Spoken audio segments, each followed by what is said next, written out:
আসসালামু আলাইকুম। আন্তর্জাতিক সংবাদে আপনাদেরকে স্বাগত।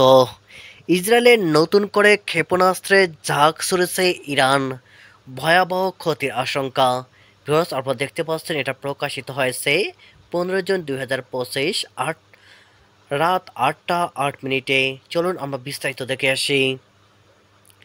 ইসরায়েলি সরকারের সামরিক লক্ষ্যবস্তুগুলোর বিরুদ্ধে অপারেশন ট্রু প্রমিস 3 এর অংশ হিসাবে একটি নতুন ক্ষেপণাস্ত্র হামলা শুরু করেছে ইরানের সশস্ত্র বাহিনী। রোববার 15 জুন ইরানের মেহের নিউজ জানিয়েছে, নতুন ক্ষেপণাস্ত্র হামলার পর ইসরায়েলি শহরগুলোতে সাইরেন বাজানো হচ্ছে। প্রতিবেদনে বলা হয়, অধিকৃত অঞ্চলের তেল আবিব, আশকেলন এবং হাইফা শহরগুলোতে লক্ষ্য করে ইরানের ক্ষেপণাস্ত্রের নতুন ঝাঁকটি ছোড়া হয়েছে।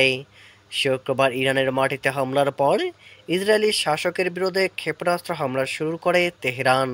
আগের হামলাগুলো তেল আবিব, হাইফা এবং অধিকৃত অন্যান্য গুরুত্বপূর্ণ এলাকাগুলোতে চালানো হয়েছিল। হিব্রু ভাষার সংবাদ মাধ্যমও জানিয়েছে, ইরানি ক্ষেপণাস্ত্রগুলো হাইফা ও টাইবেরিয়াসে আঘাত করেছে।